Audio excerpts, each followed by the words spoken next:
ಕಾರಣ ಅವ್ರು ರಾಜೀನಾಮೆ ಕೊಡಬೇಕು ಅಂತ ಓಡಾಡೋ ಬಿಜೆಪಿ ನಾಯಕರು ಎಲ್ಲಿದ್ದಾರೆ ಇವರು? RSS ಬಿಜೆಪಿಯವರ ನೆಕ್ಸಸ್ ಇಂದ ಇದಾಗ್ತಾ ಇರೋದು. 22 ಲಕ್ಷ ಜನರಿಗೆ ಮೋಸ ಆಗಿದೆ. ಇವತ್ತು ಮಕ್ಕಳು ಆತ್ಮಹತ್ಯೆ ಮಾಡ್ಕೊಂಡಿದ್ದಾರಲ್ಲ, ಯಾರು ಕಾರಣ? ಸಾಕಷ್ಟು ಜನ ನನ್ನ ಫ್ರೆಂಡ್ಸ್ ಮಕ್ಕಳು ಬರ್ದಿದ್ದಾರೆ, ಈಗ ಬರೆಯಲ್ಲ ಅಂತ ಕೂತಿದ್ದಾರೆ. 2 ವರ್ಷ 3 ವರ್ಷ ಸತತವಾಗಿ ನೀಟ್ ಟ್ರೈನಿಂಗ್ ತಗೊಂಡು ಹಗಲಿರುಳು ಒಂದು ಮಾಡಿ ಓದಿ ವ್ಯವಸ್ಥಿತವಾಗಿ ಇದನ್ನ ದುಡ್ಡಿಗೆ ಮಾರಾಟ ಮಾಡ್ತಾ ಇದ್ದಾರಲ್ಲ ಮಕ್ಕಳ ಭವಿಷ್ಯ. BJP ಅವರಿಗೆ ಏನಾದರೂ ಸ್ವಲ್ಪನ ನಾಚಿಕೆ ಇದ್ದರೆ ಧರ್ಮೇಂದ್ರ ಪ್ರಧಾನ್ ಅವರಿಗೆ ಸಂಪುಟದಿಂದ ಕಿತ್ತಾಕಬೇಕು. ಅವ್ರಿಗೆ ಏನಾದರೂ ಸ್ವಲ್ಪನ ನಾಚಿಕೆ ಇದ್ದರೆ ಅವರೇ ರಾಜೀನಾಮೆ ಕೊಡಬೇಕು. ಆಮೇಲೆ ಮೋದಿ ಅವರು ಎಲ್ಲಿದ್ದಾರೆ? ಮಾತು ಮುಂಚೆ ಪರೀಕ್ಷೆ ಪೇ ಚರ್ಚೆ ಮಾಡ್ತಾರಲ್ಲ, ನೀಟ್ ಪರೀಕ್ಷೆ ಪೇ ಚರ್ಚೆ ಎಲ್ಲಿದೆ ಅವ್ರದ್ದು? ಒಂದು ಮಾಡಲಿ ನೋಡೋಣ. ಏನಂತಾರೆ ಜೆನ್ಸಿ ಅಂತ ಹೇಳ್ಕೊಂಡು ಓಡಾಡ್ತಾರಲ್ಲ ಮೋದಿ ಅವರು, ನಾನು ಅವ್ರ ಪರವಾಗಿದ್ದೀವಿ ಅಂತ. ಪರೀಕ್ಷೆ ಪೇ ಚರ್ಚೆ ನೀಟ್ ಬಗ್ಗೆ ಯಾವಾಗ ಮಾಡ್ತಾರೆ ಮೋದಿ ಅವರು?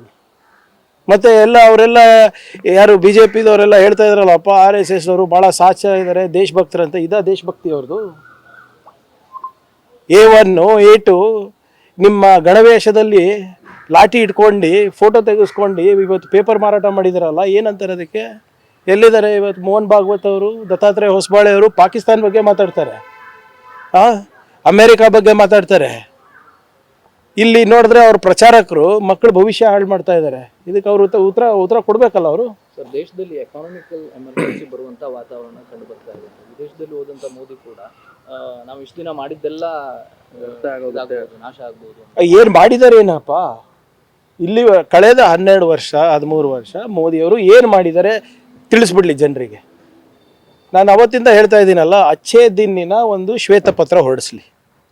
ಮೇಕ್ ಇನ್ ಇಂಡಿಯಾ ಸಕ್ಸಸ್ಫುಲ್ಲ, ಡಿಜಿಟಲ್ ಇಂಡಿಯಾ ಸಕ್ಸಸ್ಫುಲ್ಲ, ಪ್ರೊಡಕ್ಷನ್ ಲಿಂಕ್ಡ್ ಇನ್ಸೆಂಟಿವ್ ಸಕ್ಸಸ್ಫುಲ್ಲ, ಡಿಜಿಟಲ್ ಇಂಡಿಯಾ ಸಕ್ಸಸ್ಫುಲ್ಲ, ಸ್ಕಿಲ್ ಇಂಡಿಯಾ ಸಕ್ಸಸ್ಫುಲ್ಲ. ಏನು ಇವತ್ತು ಅವರ ಆರ್ಥಿಕ ನೀತಿಯಿಂದ ಏನಾದರೂ ರೂಪಾಯಿ ಮೌಲ್ಯ ಜಾಸ್ತಿ ಆಗಿದೆಯಾ? ಆಹಾರ ಪದಾರ್ಥ ಕಮ್ಮಿ ಆಗಿದೆಯಾ? ಉದ್ಯೋಗ ಜಾಸ್ತಿ ಸೃಷ್ಟಿಯಾಗಿದೆಯಾ? ವಿದೇಶದಲ್ಲಿ ವಿಶ್ವಗುರು ಅಂತ ನಿಜವಾಗ್ಲೂ ನಮಗೆ ಬಿರುದು ಕೊಟ್ಟಿದ್ದಾರಾ? ಸುಮ್ಮನೆ ಇದು ಉಪದೇಶ ಕೊಡೋ ಸಂದರ್ಭ ಅಲ್ಲ. ಈಗ ಇವರೆಲ್ಲ ಹೇಳ್ತಾ ಇದ್ರಲ್ಲಪ್ಪ, ನಾವು ಮಂಗಳಸೂತ್ರ ಕಸ್ಕೊತೀವಿ ಅಂತ. ನೆನಪಿದೆಯಾ? BJPಯವರು, ಮೋದಿಯವರು, ಕಾಂಗ್ರೆಸ್ನವರು ಬಂದರೆ ಮಂಗಳಸೂತ್ರ ಕಸ್ಕೋತಾರೆ ಅಂದ್ಬಿಟ್ಟು ಭಾಷಣ ಮಾಡಿದ್ರಲ್ಲ. ಇವತ್ತು ಅವರೇ ಕಸ್ಕೋತಾ ಇದ್ದಾರಲ್ಲ. ಚಿನ್ನ ಖರೀದಿ ಮಾಡಬೇಡಿ, ಮನೇಲಿರೋ ಚಿನ್ನ ಮಾರಾಟ ಮಾಡುವ ಪರಿಸ್ಥಿತಿ ಇವತ್ತು ಬಂದಿದೆ. ರೂಪಾಯಿ ಇವತ್ತು 100ಕ್ಕೆ ಮುಟ್ತಾ ಇದೆ, ಪೆಟ್ರೋಲ್ ಡೀಸೆಲ್ 100 ದಾಟಿದೆ. ಇವತ್ತು ಔಷಧಿ ಬೆಲೆಗಳು ಜಾಸ್ತಿ ಆಗ್ತಾ ಇದೆ. ಇವತ್ತು ಮನೆ ನಡೆಸೋದು ಕಷ್ಟ ಆಗ್ತಾ ಇದೆ. LPG ಸಿಲಿಂಡರ್ ಇಲ್ಲ. ಮತ್ತು ನಮ್ಮ ಗ್ಯಾರಂಟಿಗಳಿಗೆ ಬಿಟ್ಟಿ ಭಾಗ್ಯ ಅಂತ ಹೇಳ್ಕೊಂಡು ಓಡಾಡ್ತಾರೆ. ಇವ್ರ ಆರ್ಥಿಕ ಪರಿಸ್ಥಿತಿ ಸರಿಯಾಗಿ ನಡೆಯಲಾರ್ದ ಕಾರಣನೇ ನಾವು ಇವತ್ತು ಸಾಮಾಜಿಕ ಆರ್ಥಿಕ ಸಮಾನತೆ ಇರಬೇಕಂತ 5 ಗ್ಯಾರಂಟಿಗಳು ತಂದಿರೋದು. ಅದ್ರ ಬಗ್ಗೆ ಅವ್ರು ಹೇಳಿ ಒಂದು ಶ್ವೇತಪತ್ರ ಹೊಡಿಸ್ಲಿ ಸರ್. ಇಷ್ಟೆಲ್ಲ ಚೆನ್ನಾಗಿದೆ ಅಂತ ಹೇಳ್ತಾ ಇದ್ರಲ್ಲ ಆಡಳಿತ ಮೋದಿ ಅವ್ರದ್ದು. ನೆಹರು ಅವ್ರಕ್ಕಿಂತ ಚೆನ್ನಾಗಿ ಮಾಡಿದ್ದೀರಿ, ಮನಮೋಹನ್ ಸಿಂಗ್ ಅವ್ರಕ್ಕಿಂತ ಚೆನ್ನಾಗಿ ಮಾಡಿದ್ದೀರಿ, ಒಂದು ಶ್ವೇತಪತ್ರ ಹೊಡಿಸಿ ಸ್ವಾಮಿ, ಸಾಕು.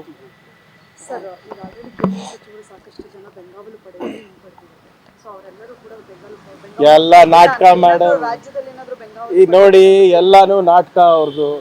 2 ದಿನ 1 ದಿನ ಮಾಡಿದ್ದಾರೆ. ಇವತ್ತು ಹೋಗಿ ನೋಡ್ಕೊಂಡು ಬನ್ನಿ. ವಿಜಯೇಂದ್ರ ಮೆಟ್ರೋ ಹತ್ತಿದ್ದಾರೆ ಸರ್. ದಿನ ಹತ್ತಿದ್ರೆ ಓಕೆ ಅಪ್ಪ. ಈಗ ನಾವು ವೈಟ್ ಫೀಲ್ಡಿಗೆ ಹೋಗ್ಬೇಕಲ್ಲ, ನಾನು ಮೆಟ್ರೋ ಹತ್ತೀನಿ, ನೀವು ಯಾರು ಪ್ರಚಾರನೇ ಮಾಡಲ್ಲ. ಏನು ಅವಾಗೇನು ಇಟ್ಸ್ ಕನ್ವೀನಿಯನ್ಸ್. ಒಂದಿನ ಈಗ ಮೆಟ್ರೋ ಹತ್ಬೇಕಾದ್ರೆ ಹಿಂದೆಗಡೆಯಿಂದ ಒಬ್ಬ ಮುಂದೆಗಡೆಯಿಂದ ಒಬ್ಬ ತಕ್ಕೋತಾರೆ ಅಂದರೆ ದಿನ ಹತ್ತಿದ್ರೆ ಒಪ್ತೀವಪ್ಪ. ನೋಡಿ, ಶೋಕಿ ಅಂತಲ್ಲ. ಫಸ್ಟ್ ಆಫ್ ಆಲ್ ಆಯಿತು, ನೀವು ಸಂದಿಗ್ಧ ಪರಿಸ್ಥಿತಿನಲ್ಲಿದ್ದರೆ ಎಲ್ಲರೂ ಸಹಕಾರ ಮಾಡೋಣ. ಬಟ್ ಈ ಪರಿಸ್ಥಿತಿ ಉದ್ಭವ ಆಗಿದೆ ಹೇಗೆ ಅಂತ ಉತ್ತರ ಸಿಗ್ಬೇಕಲ್ಲ ನಾಗರಿಕರಿಗೆ. ಮತ್ತು ಈ ಪರಿಸ್ಥಿತಿನಲ್ಲಿ ಇದ್ದೀವಿ ಅಂದ್ಬಿಟ್ಟು ಸರ್ಕಾರ ಒಪ್ಕೋಬೇಕಲ್ಲ. ಏನೂ ಇಲ್ಲ, ಅಚ್ಚೇ ದಿನ ಇದೆ, ಸಬ್ ಚಂಗಾಸಿ ಅಂತ ಹೇಳ್ಬಿಟ್ಟು ಪಾರ್ಲಿಮೆಂಟ್ನಲ್ಲೂ ಉತ್ತರ ಇಲ್ಲ, ಪ್ರೆಸ್ನಲ್ಲೂ ಉತ್ತರ ಇಲ್ಲ, ನಾಗರಿಕರಿಗೂ ಉತ್ತರ ಇಲ್ಲ ಅಂದರೆ ಏನು ಅನ್ಕೋಬೇಕು ನಾವು? ಎಲ್ಲ ಕಡೆ ಸಮಸ್ಯೆ ಇದ್ದರೆ ಒಪ್ಕೊಳಕ್ಕೇನು ನಿಮಗೆ? ಒಪ್ಕೊಂಡ್ಬಿಟ್ಟು ಅದಕ್ಕೆ ಪರಿಹಾರ ಕಂಡುಕೊಡೋಕ್ಕೇನಿದೆ ನಿಮಗೆ? ಸುಮ್ಮನೆ ಇದು ಸೈಕಲ್ ಹತ್ತೋದು ಒಬ್ಬ ಮಂತ್ರಿ, ಇನ್ನೊಬ್ಬ ಮಂತ್ರಿ ಬೆನ್ಗಾವಲು ಬಿಡೋದು, ಇನ್ನೊಬ್ಬ ಮಂತ್ರಿ ಇನ್ನೊಬ್ಬರು ನಾಯಕರು ಮೆಟ್ರೋ ಹತ್ತೋದು. ದಿನ ಹತ್ತಿರಿ, ದಿನ ಕನ್ಸಿಸ್ಟೆನ್ಸಿ ಇದ್ದರೆ ನಾವು ಒಪ್ತೀವಿ. ಬಟ್ ಈ ಪರಿಸ್ಥಿತಿ ಉದ್ಭವ ಆಗಿದ್ದು ಪಾಪ ವಿಜಯೇಂದ್ರ ಅವರು ಮೆಟ್ರೋ ಹತ್ತ ಪರಿಸ್ಥಿತಿ ಯಾಕೆ ಬಂತು ಅದಕ್ಕೆ ಉತ್ತರ ಕೇಳ್ತಾ ಇದ್ದೀವಿ. ಮೆಟ್ರೋ ತೊಗೊಂಡಿದ್ರ ಸಂತೋಷ, ದಿನ ತೊಗೊಳ್ಳಿ, BMTC ತೊಗೊಳ್ಳಿ, ಎಲ್ಲ ಬೇರೆ BJP ಎಲ್ಲ ಶಕ್ತಿ ಯೋಜನೆ ಉಪಯೋಗ ಪಡೀರಿ, ಬೇಡ ಅಂತ ಇಲ್ಲ. ಆದರೆ ಈ ಪರಿಸ್ಥಿತಿಗೆ ಬಂದಿದ್ದು ಯಾಕೆ ಅಂತ ನಾವು ಕೇಳ್ತಾ ಇರೋದು.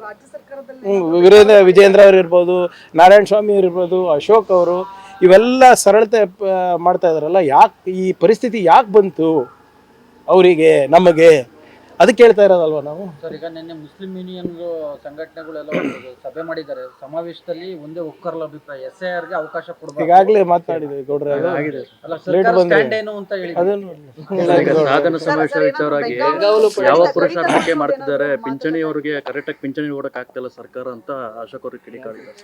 ಅಶೋಕ್ ಅವ್ರು ಹೇಳ್ತಾರೆ, ಇವರೇ ಪಾಪ ಅವ್ರು ವಿರೋಧ ಪಕ್ಷದಲ್ಲಿದ್ದಾರೆ, ಎಲ್ಲದಕ್ಕೂ ವಿರೋಧ ಮಾಡೋದು ಹ್ಯಾಬಿಟ್ ಆಗಿಬಿಟ್ಟಿದೆ.